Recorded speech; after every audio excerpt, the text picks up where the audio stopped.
नमस्कार मित्रांनो.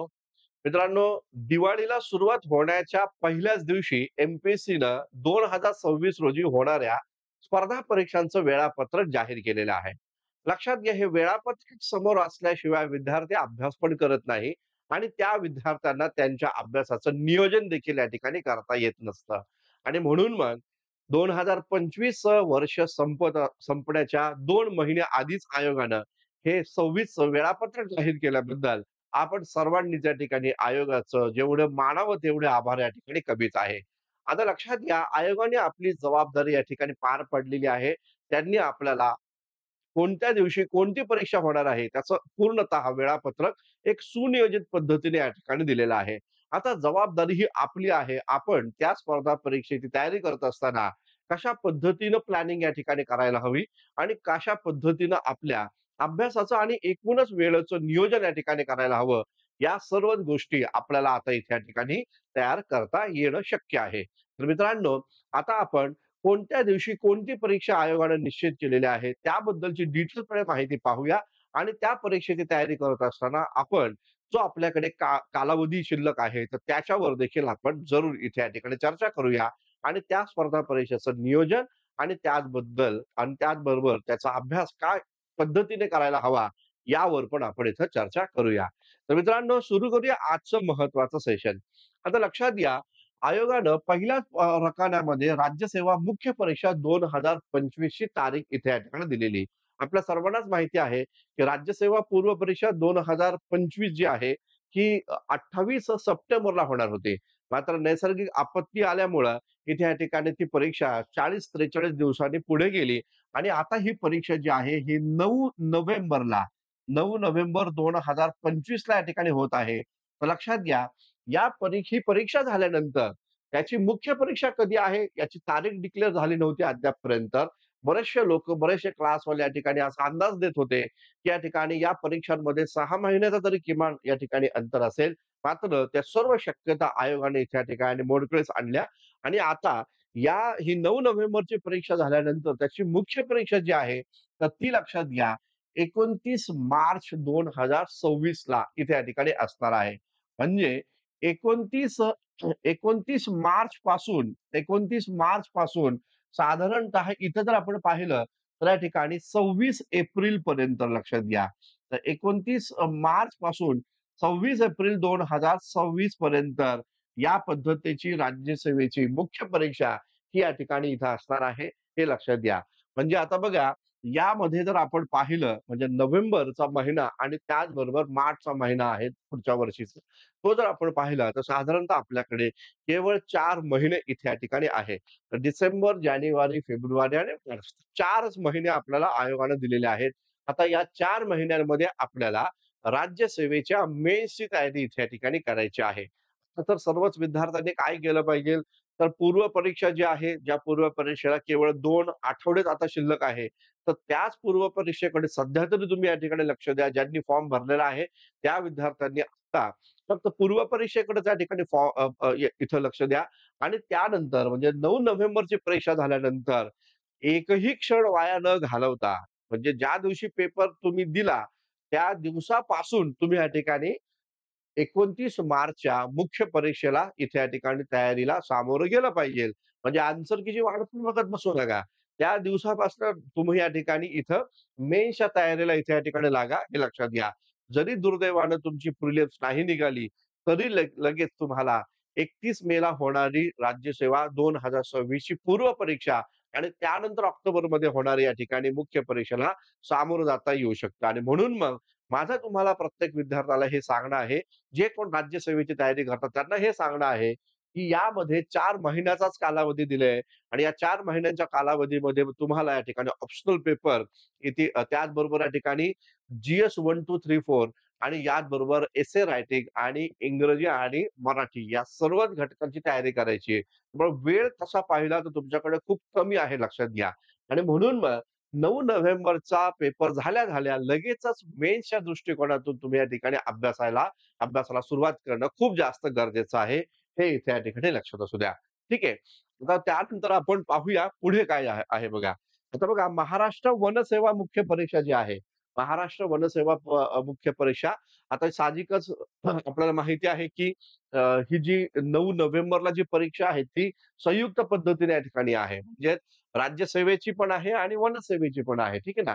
तर त्याची मुख्य परीक्षा ही मात्र वेगळ्या तारखेला दिलेली आहे. तर वनसेवेची मुख्य परीक्षा ही कधी आहे? तर 5 मेला आहे लक्षात घ्या. तर 5 मेला ही वनसेवा मुख्य परीक्षा या ठिकाणी सुरू होईल आणि त्यानंतर ही वनसेवा मुख्य परीक्षा जी आहे, तिचा शेवट जर आपण पाहिला, तर या ठिकाणी 9 मेला या ठिकाणी आहे. तर वनसेवा मुख्य परीक्षा जर आपण पाहिली, तर 5 मे पासून या ठिकाणी 9 मे 2026 अशा पद्धतीची ही तारीख, ही फॉरेस्ट एक्झामची या ठिकाणी असणार आहे. फॉरेस्टच्या मेन्स या ठिकाणी असणार आहे. वनसेवेच्या मेन्सची ही तारीख या ठिकाणी आयोगाने डिक्लेअर केलेली आहे. ठीक आहे ना? तर हे महत्त्वाचा मुद्दा ही लक्षात घ्या. त्यामुळे त्या दृष्टिकोनातून तुम्ही या ठिकाणी तयारी करा. तर वनसेवेला तसे पाहिले तर एक 6 ते 6 महिने तुम्हाला या ठिकाणी हातामध्ये मिळतात. मात्र राज्यसेवेच्या विद्यार्थ्यांना जे सिव्हिलची कोर अभ्यास करतात त्या विद्यार्थ्यांना मात्र केवळ 4च महिने असणार आहेत. हा मुद्दा या ठिकाणी लक्षात घ्या. त्यानंतर बघा महाराष्ट्र स्थापत्य अभियांत्रिकी सेवा जी 9 नोव्हेंबरला पूर्व परीक्षा होणार आहे. त्याची मुख्य परीक्षा महाराष्ट्र स्थापत्य अभियांत्रिकीची अ, मुख्य परीक्षा जी आहे, तर ती मुख्य परीक्षा ही या ठिकाणी 16 मेला इथे या ठिकाणी घेतली जाणार आहे. तर ठीक आहे ना? तर 16 मे इथे या ठिकाणी मी तारीख इथे देतो बघा. तर महाराष्ट्र स्थापत्य अभियांत्रिकी सेवेची पूर्व परीक्षा 9 नोव्हेंबरला झाल्यानंतर त्यांची मुख्य परीक्षा ही 16 मेला या ठिकाणी असणार आहे. हा मुद्दा या ठिकाणी लक्षात घ्या. त्यांना पेपर 1 आणि पेपर 2 असे 2च महत्त्वाचे या ठिकाणी पेपर आहेत. त्यामुळे एका दिवसामध्ये सकाळी आणि त्याचबरोबर दुपारी अशा प्रकारचं हे सत्र तुमचं या ठिकाणी असणार आहे. तर या सर्व या ठिकाणी वर्णनात्मक आहे, डिस्क्रिप्टिव्ह आहे. पहिल्यांदाच या ठिकाणी राज्यसेवेची या ठिकाणी डिस्क्रिप्टिव्ह पॅटर्नमध्ये पहिलीच ही परीक्षा आहे. त्यामुळे व्यवस्थितरित्या लिखाणाचा सराव या ठिकाणी करणं खूप जास्त गरजेचं राहणार आहे. पेपर जो तुम्हाला दिलेला आहे, तो पेपर पूर्णतः या ठिकाणी सॉल्व्ह करणं या ठिकाणी गरजेचं असणार आहे, हे लक्षात असू द्या. आता बघा यानंतर आहे बघा महाराष्ट्र कृषी सेवा मुख्य परीक्षा. ठीक आहे ना? तर कृषी सेवा मुख्य परीक्षा ही पण पारंपरिक आणि वर्णनात्मक पद्धतीची असणार आहे आणि ही पण परीक्षा या ठिकाणी 16 मेलाच या ठिकाणी असणार आहे. तर ॲग्रीकल्चरची जी परीक्षा आहे मेन्स ही 16 मेला या ठिकाणी असणार आहे. मुद्दा नीट या ठिकाणी लक्षात असू द्या. ठीक आहे. त्यानंतर बघा, आता इथं बघा महाराष्ट्र गट ब जे आहे, अराजपत्रित सेवा, ज्याला आपण कंबाईन या ठिकाणी म्हणत आलेलो आहोत. तर ही जी कंबाईनची जी पूर्व परीक्षा जर आपण पाहिली, तर ही पूर्व परीक्षा कधी होणार आहे? आपली पूर्व परीक्षा या ठिकाणी आहे ती आयोगाने डिक्लेअर केलेली आहे ती म्हणजे 21 डिसेंबर बरोबर? 21 डिसेंबरला जी आपली पूर्व परीक्षा कंबाईनची होणार आहे, त्याची मेन्स कधी होणार आहे?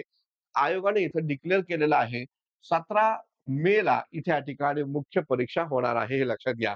म्हणजे डिसेंबर पासून इथं तुम्हाला जर पाहिलं, तर इथं फक्त 4च महिने तुम्हाला या ठिकाणी मिळतायत. है ना? 21 डिसेंबरला परीक्षा झाली, की मग जानेवारी, फेब्रुवारी, मार्च, एप्रिल आणि त्यानंतर लगेच मे मध्ये या ठिकाणी परीक्षा आहे. तसं पाहिलं तर आपण हे मेचे सुरुवातीचे दिवस सोडले, तर 4च महिने हे कंबाईनच्या मेन्सला तुम्हाला इथे या ठिकाणी दिले गेलेले आहेत, हे लक्षात घ्या.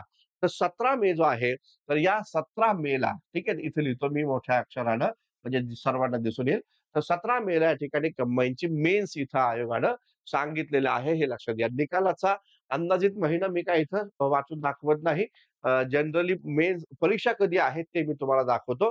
कारण शेवटी निकाल लावणं हे आयोगाच्या हातामध्ये आहे. मग ते आयोग त्यांच्या अधिकारामध्ये त्या तारखा पुढे-मागे या ठिकाणी करू शकतात. मात्र परीक्षेची तयारी करत असताना मेन्सला कधी सामोरं जायचं हे मुलांना या ठिकाणी माहिती असणं गरजेचं आहे. ठीक आहे. आता बघा महाराष्ट्र गट क सेवा जी आहे, कंबाईनची गट क ची जी सेवा परीक्षा आहे, तर तिची तारीख आयोगाने या ठिकाणी डिक्लेअर केलेली आहे. याची पूर्व परीक्षा जी आहे, तर लक्षात घ्या याची पूर्व परीक्षा ही या ठिकाणी 4 जानेवारीला आयोगानं ऑलरेडी डिक्लेअर केलेली आहे. त्या पद्धतीने फॉर्म पण या ठिकाणी निघालेले आहेत. तर लक्षात घ्या, तर 4 जानेवारी 2026 ला ही कंबाईनच्या गट क ची पूर्व परीक्षा या ठिकाणी आहे आणि तिचा मुख्य परीक्षेचा पेपर जर आपण पाहिला तर इथं दिलेला आहे. तर मुख्य परीक्षेचा पेपर हा या ठिकाणी 7 जूनला या ठिकाणी असणार आहे. ठीक आहे. तर 4 जानेवारी पासून ते साधारणतः 7 जून या तारखेला या ठिकाणी गट क ची ही या ठिकाणी मुख्य परीक्षा या ठिकाणी असणार आहे. महत्वाचा हा पण मुद्दा या ठिकाणी लक्षात घ्या. लक्षात घ्या, त्या तारखा व्यवस्थित त्या ठिकाणी लिहून ठेवा. कधी काय आहे, कारण काय आहे, की एकदा का आपण अभ्यास करत असताना तर त्या टार्गेट किंवा आपल्याकडे असणारे अंदाजित जे दिवस आहे, ते लक्षात घेऊन आपण आपल्या परीक्षेचं आणि आपल्या संपूर्ण सिलेबसची या ठिकाणी तयारी करणं गरजेचं या ठिकाणी राहतं. ठीक आहे. आता यानंतर मग इथं दिलेलं आहे, की दिवाणी न्यायाधीश कनिष्ठ स्तर वगैरे, तर तो आपण नंतर पाहूया. सर्वात महत्त्वाचा मुद्दा हा लक्षात घ्या तुम्हाला, की इथं तुम्हाला या ठिकाणी 2026 ची जी प्रिलिम्स या ठिकाणी होणार आहे, तर त्या प्रिलिम्सची पण या ठिकाणी इथं तारीख इथे या ठिकाणी आयोगानं जाहीर केलेला आहे. म्हणजे आता 2025 च्या पेपरचा प्रिलिम ही 9 नोव्हेंबरला तो पेपर झाल्यानंतर 2026 ला कधी राज्यसेवा पूर्व परीक्षा असणार आहे, ते पण आयोगाने इथे या ठिकाणी जाहीर केलेलं आहे. तर लक्षात घ्या त्याची डेट दिलेली आहे ती म्हणजे या ठिकाणी 31 मे. ठीक आहे ना. तर 31 मेला 2026 या ठिकाणी पूर्व परीक्षा या ठिकाणी राज्यसेवेची होणार आहे. महत्वाचा मुद्दा हा इथे या ठिकाणी लक्षात ठेवा. 31 मेला 2026 साठी ठीक आहे ना. 2026 साठी 31 मेला पूर्व परीक्षा या ठिकाणी होणार आहे. हे लक्षात घ्या. जर का काही विद्यार्थी मित्रांनी 2025 ला फॉर्म भरलेला नसेल, राज्यसेवेचा फॉर्म भरलेला नसेल आणि ज्यांचं टार्गेट 2026 या ठिकाणी आहे, त्या विद्यार्थ्यांनी लक्षात ठेवायचं, की 31 मेला तुमच्या या ठिकाणी परीक्षा या ठिकाणी असणार आहे, पूर्व परीक्षा. आता बघा डिस्क्रिप्टिव्ह किंवा वर्णनात्मक पद्धत हा जो पॅटर्न आहे, तर हा पॅटर्न थोडासा समजून घेणं गरजेचं आहे बघा.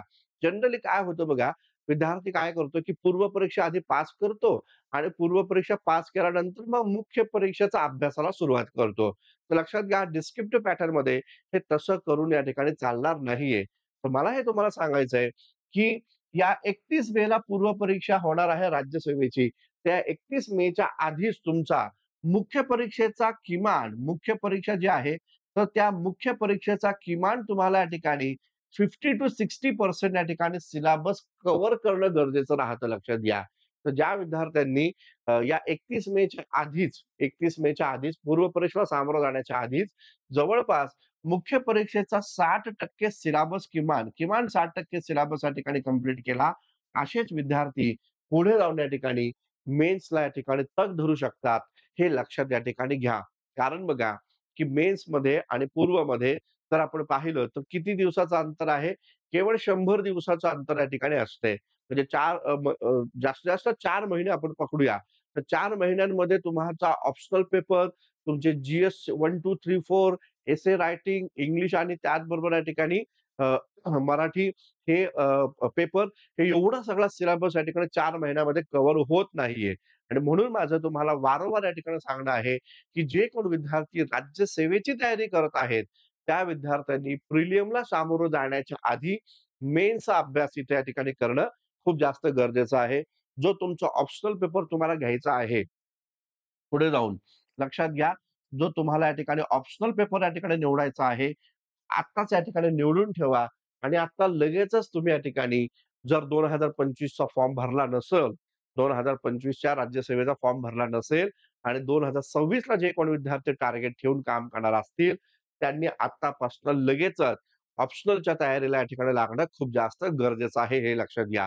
ऑप्शनल पेपर हा 500 मार्कांचा या ठिकाणी आहे आणि त्यामुळं या सगळ्यामध्ये सर्वात महत्वाचा ज्याला आपण किंग मेकर म्हणूया, तर तो या ठिकाणी सब्जेक्ट तुमचा ऑप्शनल पेपर या ठिकाणी असणार आहे, हे लक्षात घ्या.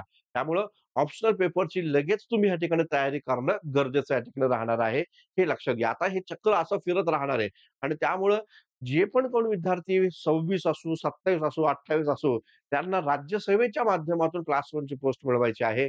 त्यांनी त्यांचा ऑप्शनल पेपर आधी डिसाईड करणं गरजेचं आहे आणि त्या पेपरची तयारी आपल्याला आत्तापासूनच या ठिकाणी करावी लागणार आहे, हे इथं लक्षात घ्या. त्यामुळं 2026च्या पूर्व परीक्षेची तारीख आलेली आहे. तर तुम्ही आता तुमचा ऑप्शनल पेपर जो आहे, तो या ठिकाणी कंप्लीट करण्याच्या तयारीला इथे या ठिकाणी लगेच या ठिकाणी लागा. ठीक आहे. आता बघा, ही जी काही 31 मेला राज्यसेवेची पूर्व परीक्षा होत आहे, त्याची मेन्स कधी आहे ते पण आयोगाने इथे दिलेलं आहे. ठीक आहे ना. आता बघा राज्यसेवा मुख्य परीक्षा, पूर्व परीक्षा कधी आहे? इथं सांगितलेलं आहे 31 मेला पूर्व परीक्षा असणार आहे आणि मग मुख्य परीक्षा कधी आहे? तर 3 ऑक्टोबरला सुरू होतीये. कधी आहे? तर 3 ऑक्टोबर लक्षात घ्या. 3 ऑक्टोबरला सुरू होणार आहे आणि हिचा शेवट जर आपण पाहिला तर ते 24 ऑक्टोबरला आहे. तर 3 ऑक्टोबर ते 24 ऑक्टोबर ठीक आहे. तर 3 ऑक्टोबर ते 24 ऑक्टोबर अशा पद्धतीनं तिचा या ठिकाणी कालावधी या ठिकाणी दिलेला आहे. ठीक आहे. म्हणजे बघा इथं पण जर तुम्ही बघितलं तर मे आणि या पद्धतीचं 3 ऑक्टोबर डेट दिलेली आहे. त्याच्यामध्ये किती दिवसाचं अंतर आहे किंवा किती महिन्यांचं अंतर आहे? तर आपण बघितलं तर जून, जुलै, ऑगस्ट, सप्टेंबर आणि लगेच ऑक्टोबर येतोय. ठीक आहे ना. म्हणजे 4च महिन्यांचा अवधी तुम्हाला दिलेला आहे. 4 महिन्याचा अवधी म्हणजे लक्षात घ्या 120 दिवस आहे लक्षात घ्या. तर या 120 दिवसांमध्ये तुम्हाला या ठिकाणी जो सिलेबस जो आहे ना, एकदा पाहून घ्या जर पाहिला नसेल तर. तर तो सिलेबस कव्हर करायचा आहे आणि तो रायटिंग प्रॅक्टिसच्या द्वारे या ठिकाणी कव्हर करायचा हे लक्षात घ्या. आणि म्हणून मी तुम्हाला हेच सांगतोय, की या ठिकाणी जे कोण विद्यार्थी राज्यसेवेला या ठिकाणी सामोरं जात आहेत, किंवा ज्यांना राज्यसेवा या ठिकाणी द्यायची आहे, राज्यसेवेच्या द्वारे महाराष्ट्रातली क्लास 1 ची पोस्ट मिळवायची आहे, त्यांनी सर्वप्रथम पूर्व परीक्षेला सामोरं जाण्यापूर्वी मेन्सचा सिलेबस किमान 60% कव्हर करायचा आहे आणि त्यामध्ये प्रत्येक विद्यार्थ्याचा हा ऑप्शनल पेपर हा कव्हर होणं खूप जास्त गरजेचं आहे. असं कृपा करून होऊ देऊ नका, की मी यावर्षी प्रिलिम देतो, पुढच्या वर्षी मेन्सची तयारी करतो, असं नसतं लक्षात घ्या. त्यामुळं प्रिलिमची तयारी करण्याच्या आधी आधी तुम्हाला मुख्य परीक्षा जी आहे, तर त्या मुख्य परीक्षेचीच तयारी या ठिकाणी करावी लागणार आहे. कारण 100च्या पूर्व आणि मेन्समध्ये केवळ 120 दिवसांचं त्या ठिकाणी अंतर तिथे या ठिकाणी असणार आहे लक्षात घ्या.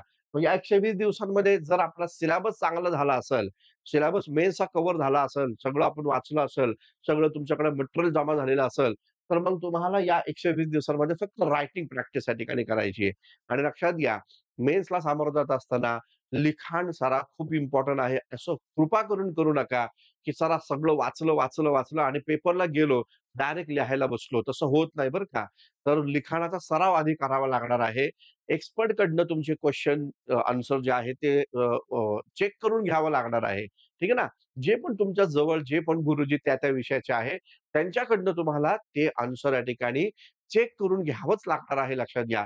म्हणजे लिखाणाला सामोरं जाण्याच्या आधी लिखाणाचा जो डिस्क्रिप्टिव्ह पॅटर्न जो आहे त्याला सामोरं जाण्याच्या आधी, मेन्स तुम्हाला देण्याच्या आधी तुम्हाला खूप सारे क्वेश्चन पेपर हे या ठिकाणी सॉल्व्ह करावे लागतील. मॉडेल आन्सर कसं असलं पाहिजे, ते इथे या ठिकाणी चेक करावं लागणार आहे. त्या शिक्षकांकडे जाऊन हे लक्षात घ्या. त्यामुळे थोडंसं व्यवस्थित आणि गांभीर्यपूर्वक आपण इथे या ठिकाणी काम करा.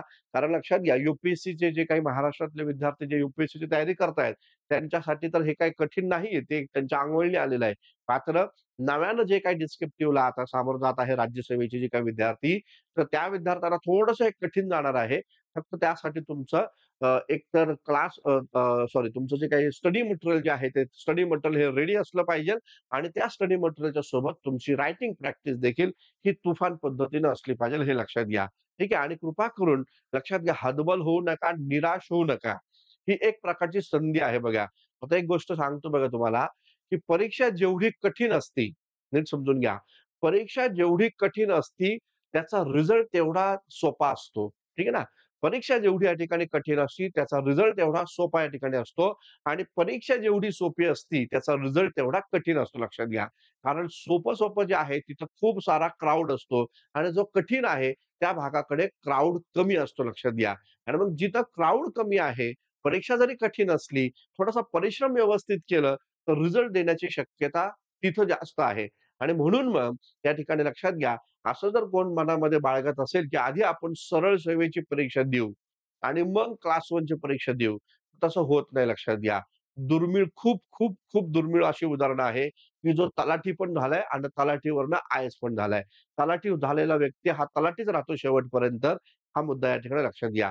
तो नंतर पुढची परीक्षा देण्याचं स्वप्न पण नाही बाळगत. ठीक आहे. आणि म्हणून मला हे म्हणायचंय, जर तुम्ही फ्रेशर असाल, तर तुम्ही या ठिकाणी काय करा, तुम्ही या ठिकाणी क्लास 1 च्याच पोस्टकडे या ठिकाणी थोडंसं या ठिकाणी लक्ष द्या, प्लॅनिंग करा आणि त्यानुसार तुम्ही तुमचा स्टडी या ठिकाणी म्हणजे त्या परीक्षेची तयारी या ठिकाणी करा. तसा स्टडी तुम्ही या ठिकाणी चालू ठेवा.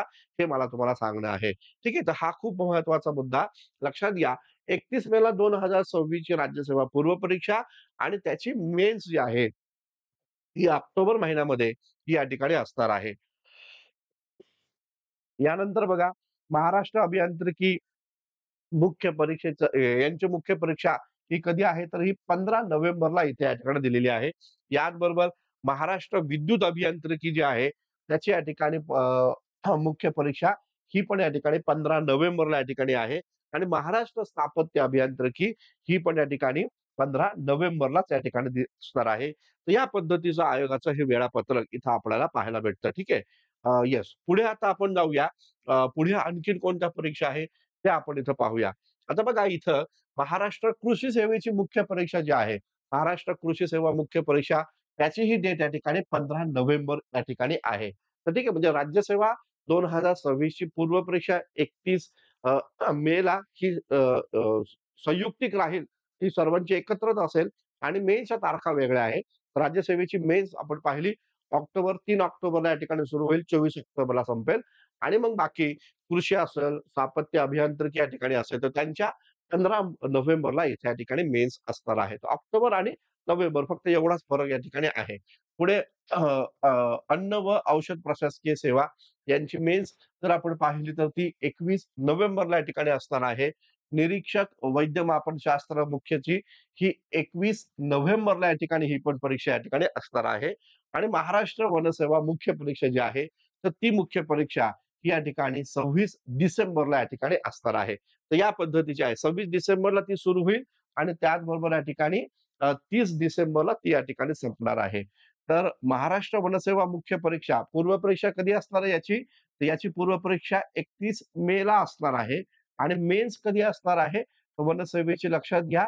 तर 26 डिसेंबर पासून ते या ठिकाणी 30 डिसेंबर पर्यंत अशा पद्धतीचे एकूण 5 ते 6 महिने यांना इथे या ठिकाणी 6-7 महिने थोडेसे जास्त कालावधी मिळतोय. तर 6-7 महिन्याचा कालावधी इथे या ठिकाणी फॉरेस्टच्या एक्झामला महाराष्ट्र वनसेवा मुख्य परीक्षेला या ठिकाणी मिळणार आहे, हे लक्षात घ्या. तर या पद्धतीचा हा आपला कार्यक्रम या ठिकाणी दिलेला आहे. याच नंतर लक्षात घ्या 2026 ला गट ब ची परीक्षा कधी असणार आहे, त्याचीही डेट आयोगानं दिलेली आहे. 2025 ची गट ब जी आता आपण पाहतोय की 21 डिसेंबरला आहे. तर 2026 ची गट ब कधी आहे ती आपण आता पाहूया. तर लक्षात घ्या महाराष्ट्र गट ब अराज्य अराजपत्रित संयुक्त सेवा जी आहे, तिची पूर्व परीक्षा जर आपण पाहिली, तर लक्षात घ्या पूर्व परीक्षा आहे 14 जूनला. ठीक आहे ना? तर 14 जून जो आहे इथं थोडंसं मोठ्या अक्षरात लिहितो मी. तर 14 जूनला पूर्व परीक्षा असणार आहे. ठीक आहे? 14 जून आहे आणि मेन्स कधी आहे तर ऑक्टोबरमध्ये आहे. ऑक्टोबर महिना जो आहे, तर त्या ऑक्टोबरमध्ये या ठिकाणी त्याचा मेन्स या ठिकाणी असणार आहे. हा मुद्दा इथे या ठिकाणी लक्षात असू द्या. नाही हा निकालाचा अंदाजित महिना दिलेला आहे. तर याची मेन्स कधी आहे बघा, ते आपण पाहूया. तर डिसेंबरमध्ये आहे लक्षात घ्या. ठीक आहे ना? तर याची गट ब ची मुख्य परीक्षा ही 5 डिसेंबर दिलेली आहे. ठीक आहे ना? तर म्हणजे 14 जून जो आहे, तर त्या 14 जूनला गट ब पूर्व परीक्षा असणार आहे 2026 ची आणि त्याची मुख्य परीक्षा ही 5 डिसेंबर दिलेली आहे लक्षात घ्या. 5 डिसेंबर ही या ठिकाणी मेन्स या ठिकाणी असणार आहे गट ब ची. तर या पद्धतीनं थोडंसं प्लॅनिंग या ठिकाणी करा. आता 21 डिसेंबरला जी पूर्व परीक्षा आहे, जे कोण विद्यार्थी 21 डिसेंबरच्या पूर्व परीक्षेला गट ब च्या सामोरं जात आहेत, त्यांनी तीच परीक्षा सध्या कॉन्सन्ट्रेट करा आणि त्या परीक्षेच्या नंतर जर समजा तुमचं राज्यसेवेचं प्लॅनिंग असेल, तर राज्यसेवेचं प्लॅनिंग करत असताना आत्तापासून तुमचे ऑप्शनल पेपर या ठिकाणी डिसाईड करून ठेवा. ठीक आहे ना? लक्षात ठेवा, की मोठी परीक्षा जर दिली, राज्यसेवेसारखी मोठी परीक्षा दिली, तर गट ब, गट क च्या परीक्षा देता येणं सहज शक्य आहे आणि ते सहजरित्या सोप्या पद्धतीने पण तुम्ही ते करू शकता. परंतु गट क आणि गट ब चा अभ्यास करता तुम्हाला राज्यसेवेची परीक्षा देता येईल का? तर लक्षात घ्या देता येईल. परंतु पास होता येईल का? तर नाही, हे लक्षात घ्या. तर हां, हे मी मान्य करतो की राज्यसेवेची तयारी करताय, तर गट ब आणि गट क ची परीक्षा सहजरित्या पास होऊ शकता. परंतु गट क आणि गट ब ची परीक्षा चा अभ्यास करता राज्यसेवेची मेन्सची परीक्षा, डिस्क्रिप्टिव्ह पॅटर्नची परीक्षा ही पास करणं या ठिकाणी शक्य नाहीये. कारण इथं या ठिकाणी ऑप्शनल पेपर आणि जी जे आहेत ते तुम्हाला अफलातून पद्धतीनेच करावे लागतात हे लक्षात घ्या. पूर्वी व्हायचं बघा, की राज्यसेवा ची तयारी करायची, मग कंबाईनची करायची, मग गट क ची करायची, मग सरळ सेवेची करायची. सिलेबस एकच असायचा आणि तिथं काही लिहायची गरज नव्हती. ऑब्जेक्टिव्ह पॅटर्न होता. त्यामुळे सहजरित्या सर्वच ती सर्वच प्रकारच्या परीक्षा देत होते. आता तसं होणार नाहीये लक्षात घ्या. त्यामुळे मोठ्या परीक्षेचं टार्गेट नजरेसमोर ठेवा. म्हणजे छोट्या परीक्षा ज्या आहेत त्या सहजरित्या त्या ठिकाणी तुमच्या निघून जातील हे लक्षात घ्या. त्या सहज पद्धतीने तुम्हाला या ठिकाणी देता येऊ शकतात. त्यामुळे टार्गेट थोडंसं मोठं ठेवा. 21 डिसेंबरची परीक्षा जी विद्यार्थी देत आहे आणि ज्यांना पुढे जाऊन राज्यसभेकडे शिफ्ट व्हायचं आहे, त्यांनी आत्ताच तुमचा ऑप्शनल पेपर या ठिकाणी डिसाईड करा आणि काही दिवस ऑप्शनल पेपर जो आहे, त्याचा अभ्यास या ठिकाणी चालू ठेवा. किमान 2 तास तरी आत्तापासून देणं गरजेचं आहे, हे लक्षात घ्या. आणि ज्यांना या ठिकाणी राज्यसभेकडे शिफ्ट व्हायचंच नाही, त्यांचा विषय नाही. फक्त त्यांनी लक्षात ठेवा, की 2026 ला तुमची पुन्हा पूर्वपरीक्षा ही या ठिकाणी 24 जूनला या ठिकाणी होणार आहे आणि 5 डिसेंबरला या ठिकाणी मेन्स होणार आहे 2026 ची, हे लक्षात घ्या. गट क च्या संदर्भामध्ये काय, तर गट क च्या संदर्भामध्ये पूर्वपरीक्षा ही 12 जुलैला या ठिकाणी आहे. ठीक आहे ना, 12 जुलैला ही या ठिकाणी 12 जुलै इथं लिहितो मी. तर 12 जुलैला गट क चा पेपर या ठिकाणी असणार आहे आणि त्याची मेन्स जर आपण पाहिली, तर त्याची मेन्स या ठिकाणी कधी आहे, तर 13 डिसेंबरला त्याची गट क ची मेन्स या ठिकाणी आहे. तर अशा पद्धतीनं आयोगानं या सर्व तारखा इथे या ठिकाणी सुस्पष्ट पद्धतीनं दिलेल्या आहेत हे लक्षात घ्या. आता बघा नीट समजून घ्या. मी पुन्हा एकच सांगतो तुम्हाला, राज्यसेवेचं जर टार्गेट तुमचं असेल, तर ती राज्यसेवाचीच तयारी सध्या तरी तुम्ही या ठिकाणी करा आणि त्या राज्यसेवेची तयारी करत असताना तुमचं ऑप्शनल पेपर डिसिजन घेणं खूप गरजेचं आहे. ऑप्शनल पेपर निवडणं खूप गरजेचं आहे आणि ऑप्शनल पेपरचा अभ्यास आत्तापासूनच या ठिकाणी उचला. कारण लक्षात घ्या, पूर्व आणि मेन्स यांच्या दरम्यान केवळ 110 ते 120 दिवसांचाच कालावधी तुम्हाला मिळतो. यापेक्षा जास्त मिळत नाही. असं होऊ देऊ नका. मी पूर्व परीक्षेचा आता अभ्यास करतो, नंतर मेन्सचा अभ्यास करेल, असं करायचं नाहीये. किमान 2026च्या विद्यार्थ्यांसाठी मी म्हणेल. कारण 25च्या विद्यार्थ्यांच्या हातात आता काही राहिलं नाहीये लक्षात घ्या. कारण लक्षात घ्या, की तुम्हाला आता लगेचच 2 आठवड्यामध्ये पूर्व परीक्षा द्यायची आहे.